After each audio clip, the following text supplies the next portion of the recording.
কথা আজকের গল্পে তোমরা দেখতে পাবে প্রমিত ফোনটা রিসিভ করে বলছে, হ্যাঁ এনে বলো। এরপর অগ্নি বলছে, না অগ্নিব গুহ, আগের দিন পরিচয় হওয়ার সময় কি নামটা এমনি বলেছিলাম। এরপর প্রণীত মনে মনে বলছে, আমার খেলা কাজে দিয়েছে। আর অগ্নিকে বলছে, রাইট, অ্যাকচুয়ালি আমি সময় নিচ্ছিলাম যে তোর চিনতে কতক্ষণ সময় লাগে। এরপর অগ্নি হাসছে। তখন প্রমিত বলছে, পাক্কা 2 দিন লাগালি অগ্নিব।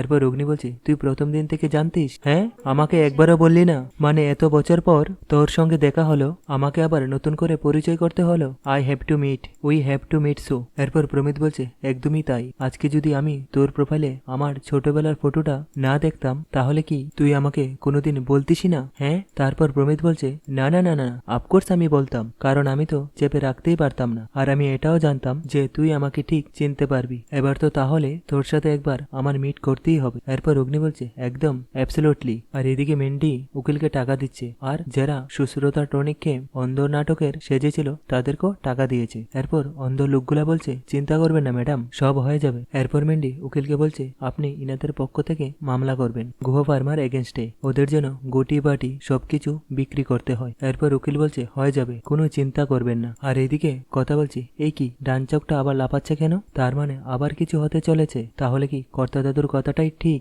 এই কুৎসার জল অনেক দূর গড়াবে? আর এদিকে দাদুভাই নিউজে দেখতে পেল যে নিউজে বলছে গুহ ফার্মারের বদনামের পর থেকে তাদের প্রত্যেকটা শেয়ার কিন্তু পতনের দিকে। প্রতিটা মুহূর্তই খুবই গুরুত্বপূর্ণ। এরকম চলতে থাকলে গুহ ফার্মার অস্তিত্ব কিন্তু শেষ হয়ে যাবে। খবরটা শুনে লেখা বলছে, এভাবে চলতে থাকলে সত্যিই যে কি হবে কে জানে। এমন সময় কথা এসে লেখাকে বলছে, পিছিয়ে আমি আর কিছু ভাবতে পারছি না। এরপর সঞ্চিতা বলছে, চোখের সামনে সব কিছু শেষ হয়ে যাচ্ছে। এরপর জুনি কথাকে বলছে, কর্তা দাদুর অবস্থাটা একবার ভাব। এরপর কথা বলছে, কি যাচ্ছে মানুষটার উপর দিয়ে, আমি তো আশার আলো কিছুই দেখতে পারছি না। আর এদিকে দাদুভাই বলছে, ঘন্টায় ঘন্টায় শেয়ার পড়ছে। এরপর ছোটকা বলছে, বাবা বাবা এত অস্থির হয়ে না, এত বড় একটা বিপদ বিচলিত হলে আমরা সামলাবো কি করে বলতো? এরপর দাদুভাই বলছে, সবাইকে কি আর দেওয়া যাবে পমির, সব তো গেল। দাদুভাইয়ের মুখে এই কথাটা শুনে কথা বলছে, হে মা নন্দী, গতকাল আমার ডান চোখের পাতাটা লাফাচ্ছিল, আবার কোনো বিপদ আসছে না তো? এমন সময় একজন লোক এসে বলে, চিঠি আছে।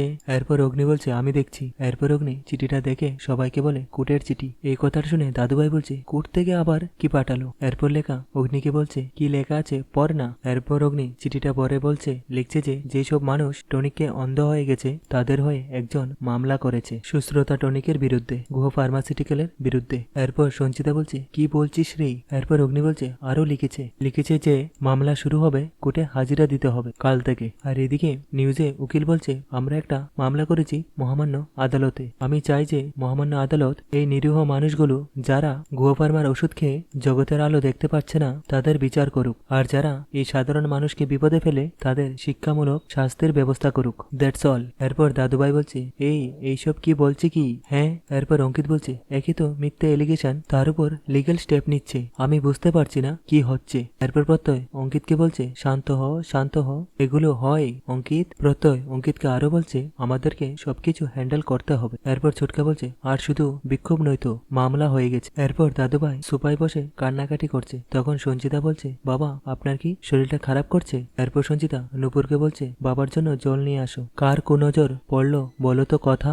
এরপর কথা বলছে, এখন নয়, এখন কিন্তু আমাদের শত্রুপক্ষ ভীষণ শক্তিশালী, আমাদেরকে কোমর বেঁধে লড়াই করতে হবে, নইলে কিন্তু কোনো উপায় নেই। এরপর সঞ্চিতা দাদুভাইকে জল খাওয়ালে কথা বলছে, কর্তা দাদু আপনি ভেঙে পড়বেন না, এরকম জ্বর তো আপনি এর আগে জীবনে অনেক দেখেছেন। এরপর দাদুভাই বলছে, এর আগে কখনো এরকম জ্বর উঠেনি কথা, আমাদের তো সব গেল, মান সম্মান সব। এরপর কথা বলছে, কিচ্ছু যাবে না কর্তা দাদু, দেখুন আমরা সবাই আপনার পাশেই আছি, আমি পাচক মশাই, অঙ্কিত দা, প্রত্যয় দা, জুনি, দাদাভাই, আমরা সবাই আছি আপনার পাশে, কর্তা দাদু কিচ্ছু হবে না। এরপর প্রত্যয় দাদুভাইকে বলছে, দাদান তুমি চিন্তা করবে না, দেখো সত্যের জয় হবেই। এরপর অঙ্কিত বলছে, একদমই তাই, আমরা সবাই আছি তো, আমরা সবাই মিলে ঠিক কোনো না কোনো সলিউশন খুঁজে বের করব। এরপর দাদুভাই বলছে, কি সমাধান হবে? আমি তো কোনো সমাধান দেখতে পাচ্ছি না। এরপর কথা অগ্নিকে বলছে, সবাই গিয়ে কর্তা দাদুর পাশে দাঁড়ালো, আপনি তো গেলেন না। এরপর অগ্নি বলছে, কিছু কথা সামনাসামনি মুখে না বললেই হয়, তাছাড়া আমার ওখানে না যাওয়াটাই ভালো। এরপর দাদুভাই ছোটকাকে বলছে, পিমির সমীরকে ফোন কর, ওকে জানাও যে মামলা হয়েছে, ওই কোম্পানির উকিলকে খবর দিতে। এরপর সঞ্চিতা দাদুভাইকে বলছে, বাবা আমি বলি কি, আপনি এতটা ব্যঙ্গে পড়বেন না, দেখুন আমরা সবাই তো আছি আপনার সঙ্গে, চিন্তা করবেন না এত। এরপর কথা অগ্নিকে বলছে, আচ্ছা পাচক মশাই, গুহ ফার্মার ফার্মার হয়ে কেসটা যদি আমাদের প্রিয়া লড়ে, মানে আমাদের বাড়িতেই যখন উকিল আছে, তখন আমরা বাইরের কোনো মানুষের উপর কেন ভরসা করব? আর এখন আমাদের যা পরিস্থিতি, কারোর উপর ভরসা করতেও ভয় করে। এরপর অগ্নি কথাকে বলছে, এই আইডিয়াটা খারাপ দিসনি তুই। এরপর অগ্নি প্রিয়াকে বলছে, শুনে দিকে। এরপর প্রিয়া অগ্নিকে বলছে, হ্যাঁ বল। এরপর অগ্নি বলছি যে এই কেসটা তুই লড়তে পারবি? অগ্নির মুখে এই কথাটা শুনে প্রিয়া বলছে, হ্যাঁ। এরপর অগ্নি বলছে, এই কেসটা তুই লড়তে পারবি? এরপর অঙ্কিত বলছে, হ্যাঁ গুড আইডিয়া, তুই লড়। এরপর প্রত্যয় বলছে, একদম ফ্রি, কোর্টে যদি তুই থাকিস তাহলে তো আমরা আরো ভরসা পাবো। এরপর অঙ্কিত বলছে, এক্স্যাক্টলি, আমাদের পরিবারের থেকেই কে বুঝবে বল। এরপর প্রিয়া বলছে, আরে বাবা, তোদের কি মাথা খারাপ হয়ে গেল নাকি? আমি ল করা ছেড়ে দিয়েছি বহুদিন আগেই। আমি মানছি যে আমার কাছে বার কাউন্সিলের মেম্বারশিপ আছে, লাইসেন্স আছে, কিন্তু আমি তো কোনোদিনই প্র্যাকটিসই করিনি। কেস লড়তে গেলে জানতে হয়, আমি পারবো না, প্লিজ তোরা এটা নিয়ে নিশ্চয়ই। এরপর কথা প্রিয়াকে বলছে, আমার কথা শোনো, দেখো সবকিছুরই তো একটা শুরু হয়, আর তুমি যদি লড়ো আমরা সব থেকে বেশি ভরসা পাবো। এরপর প্রিয়া বলছে, না না না না, আমি পারবো না, আর আমার দ্বারা এটা হবে না। এরপর লেখা বলছে, কেন হয় না? আজ দাদান একটা এত বড় বিপদে, আমাদের গুহবাড়ি এত বড় একটা বিপদে তুই আমাদের সাহায্য করতে পারবি না? তাহলে ডিগ্রিগুলোর কি হবে বল? এরপর প্রিয়া লেখাকে বলছে, মা মা মা, আমি লটা ভালোবেসে পড়িনি, তুমি তো জানো। এরপর লেখা বলছে, আমি জানি সোনা, আমি জানি, আমি তো তোকে জোর করে পড়িয়েছি, কিন্তু আমি এটাও জানি আমি কোনো ভুল কাজ করিনি। এরপর লেখা প্রিয়াকে বলছে, দেখ প্রিয়া, আমি যে তোর দাদান আর দিম্মার কাছে বড্ড ঋণী রে। তোর বাবা আমাদের ছেড়ে চলে যাওয়ার পর ওই দুইটা মানুষই তো এই গুহবাড়িতে আমাদের আশ্রয় দিয়েছে, সমস্ত বিপদ আপদ থেকে বাঁচিয়েছে। এবারের প্রত্যেকটা বাচ্চা যেমন ভাবে বড় হয়েছে, তোদেরকে সমানভাবে ভালোবাসা আদর দিয়ে বড় করেছে। এগুলো কি ঋণ নয় বলতো মা? শোন না, জানিস তো সব সন্তানই না তার বাবা মার কাছে ঋণী হয়, কিন্তু সেই ঋণ শোধ করার সুযোগ সবার আসে না। আজ আমার সেই সুযোগ হয়েছে। তুই কি পারবি না তোর অভাগিনী মাকে একটু সাহায্য করতে? পারবি না?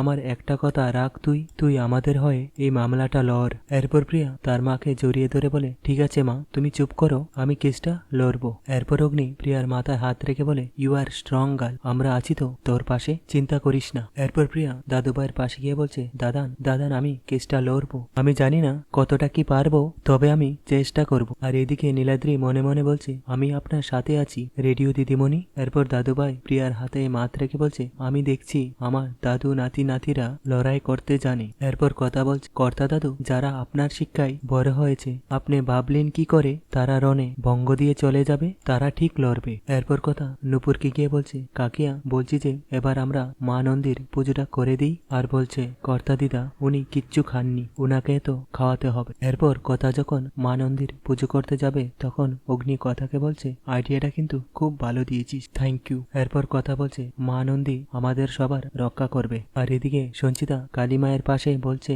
মা গো, অপরাধ নিও না মা, এত বেলা হয়ে গেল, তবু দেখো তোমার এখনো পুজোটাই দিয়ে উঠতে পারলাম না, আর কি করেই বা হবে বলো তো? পুরোহিত মশাই তো ভয়ে আসতেই পারছে না। আমাদের বাড়ির বাইরে যা পরিস্থিতি হয়ে দাঁড়িয়েছে, প্রেস মিডিয়া লোকজনের ভিড়, এই অবস্থায় কেউ কি করে ভিতরে আসবে বলো? এরপর কথা সঞ্চিতাকে বলছে, মা তুমি চিন্তা করো না, আজকের পুজো আমরা সবাই মিলে দেব। মা নন্দীর পুজো তো আর আটকে থাকবে না, উনি যে আমাদের রক্ষা করছেন। এরপর ছোটকা বলছে, কথা এই কথাটা যে কতটা সত্যি সেটা বিপদে না পড়লে বোঝা যেত না। আর তুমি হচ্ছ মা নন্দীর পাঠানো গুড লাক আমাদের সবার জন্য, অগ্নির জন্য। এরপর নুপুর বলছে, একদম একদম ঠিক বলেছিস। আর কথা দেখো, যে সমস্ত মানুষ বিপদে আমাদের পাশে থাকে, আমাদের মনের বল যোগায়, তারাই তো আমাদের প্রকৃত কাছের মানুষ, আপন মানুষ। এরপর ছোটকা বলছে, তুমি যেভাবে প্রিয়াকে ময়দানে নামালে না, সত্যি সেটাই কিন্তু বলে বোঝানো যাবে না। এরপর সবাই মিলে মা নন্দীর পুজোটা দিয়ে শেষ করে নিল। আর এদিকে প্রমিত গুহবাড়িতে এসে এদিক ওদিক দেখছে, কেউই নেই। এমন সময় ছোটকা প্রমিতকে দেখে বলছে, আরে তুমি? এরপর প্রমিত বলছে, আরে আমি নিউজটা দেখে চলে এলাম ছোটকা, অ্যাকচুয়ালি আমি বুঝতে পারছি না যে শেয়ারটা ড্রপ করছে এভাবে। এরপর ছোটকা প্রমিতকে বলছে, তুমি দাঁড়িয়ে কেন, তুমি বসো, আমি সবাইকে ডাকছি। এরপর ছোটকা বলছে, এই অগ্নি, এই প্রি, এনি, তোরা কোথায়? তাড়াতাড়ি আয়, দেখ কে এসেছে। এরপর অগ্নি এসে দেখে প্রমিতকে। এরপর অগ্নি বলছে, প্রমিত শর্মা, কোথায় ছিলি এতদিন? আর তোর নামটা শুনে তোকে আমি চিনতে পারলাম না। এরপর প্রমিত বলছে, তুই আমার কথা বল, আমি যে তোর নামটা শোনার পরে তোর কাছে নিজের পরিচয়টা লুকিয়ে রেখেছি তার বেলা। এরপর তারা একে অপরকে জড়িয়ে ধরে। তখন প্রমিত বলছে, আচ্ছা বাই দ্য ওয়ে অগ্নি, মানে নিউজে এইসব কি দেখাচ্ছে বলতো? মানে গ্রহ ফার্মার শেয়ারটা এইভাবে ড্রপ করছে? Why is happening bro? এরপর ছোটকা বলছে হিংসাটা না খুব মারাত্মক জিনিস, জানো তো? সেটা নতুন করে বলার কিছু নেই, জানো সবাই। এরপর প্রমিত বলছে আচ্ছা বাই দ্য ওয়ে অগ্নি, আমি এখানে কেন এসেছি তুই কি জানিস? মানে বন্ধু কখন কাজে আসে, বিপদের সময় কাজে আসে, তাই না? আমি তোকে বলছি যে তোর যখন যা প্রয়োজন হয় সেটা আমাকে একটা কল করবি। তোর কি কোনো ভালো উকিল লাগবে বল আমাকে, আমার কাছে আছে কিন্তু। এরপর রেনি বলছে না thank you so much for asking, but আমাদের কোনো উকিল লাগবে না, কারণ প্রিয়া বলেছে ও নিজেই চেষ্টা করবে, তাই না ব্রো? এরপর প্রমিত বলছে প্রিয়া লয়ার নাকি? তখন এনি বলছে হ্যাঁ। এরপর প্রমিত বলছে ও, এটা আমার জানা ছিল না। এরপর প্রমিত অগ্নিকে বলছে অগ্নি বলছি একটু এদিকে আসবি? এরপর অগ্নি বলছে হ্যাঁ শিওর, কি হয়েছে বল? এরপর প্রমিত বলছিলাম ইফ ইউ ডোন্ট মাইন্ড, তোর কি কোনো টাকা পয়সার প্রয়োজন লাগবে তাহলে তুই কিন্তু নির্দ্বিধায় আমাকে বলতে পারিস, আই ক্যান হেল্প ইউ। এরপর অগ্নি বলছে রিল্যাক্স, টাকা পয়সার কোনো প্রয়োজন নেই, চিন্তা করিস না তুই। এরপর অগ্নি বলছে আরে কি ব্যাপার বলতো, তুই সব ব্যাপারে এত হেল্প করছিস, ব্যাপারটা কি কি চাই তোর? এরপর প্রমিত বলছে যা চাই ঠিক সময় চেয়ে নেব তোর কাছ থেকে। এরপরের দিন সকালে প্রিয়া উকিলের ড্রেস পরে আয়নার সামনে গিয়ে দাঁড়ায় আর বলছে প্রথম কেস আমার, এই প্রথম আমি ইন্ডিপেন্ডেন্টলি কেস লড়বো। মা জোর করে আমাকে ল পড়িয়েছিল, তবে নিজের আর্জি হওয়ার নেশায় আমি মায়ের স্বপ্ন অনেকদিন আগে জলাঞ্জলি দিয়ে দিয়েছি। তবে আজ নিজেকে জ্বালিয়ে নেওয়ার পালা, দাদানের হয়ে আমি কেস লড়বো। তবে পারবো কি আমি কেসটা লড়তে? আমি কি পারবো? এমন সময় নীলাদ্রি এসে বলে পারবেন, আপনি পারবেন রেডিও দিদিমণি, আমি জানি আপনি পারবেন। দেখুন আপনি যেভাবে রেডিওতে কথা বলেন, সকলের মুখ বন্ধ করে দেন, আজকে ঠিক সেইভাবেই উঠে সকলের মুখ বন্ধ করে দেবেন, একদম ভয় পাবেন না। আরে বাবা আমরা সকলেই তো থাকবো আপনার পাশে। আর রেডিও দিদিমণি আজকে আপনার জীবনে একটা নতুন অধ্যায় শুরু হতে চলেছে, সবকিছুতেই একটা শুরু থাকে, একদম চিন্তা করবেন, মন প্রাণ দিয়ে কেসটা লড়ুন, কেমন? 1 মিনিট। এরপর নীলাদ্রি একটা পুজোর থালায় নিয়ে এসে প্রিয়াকে বলছে আমার ভক্তির উপর যদি আপনার বিন্দুমাত্র আস্থা থাকে তাহলে গোপালের প্রসাদ আর পুজোর ফুল নিয়ে এসেছি। এরপর নীলাদ্রি গোপালের প্রসাদটা প্রিয়াকে খাই। তো বন্ধুরা আজকের পর্বটি এখানেই শেষ হয়ে গেল।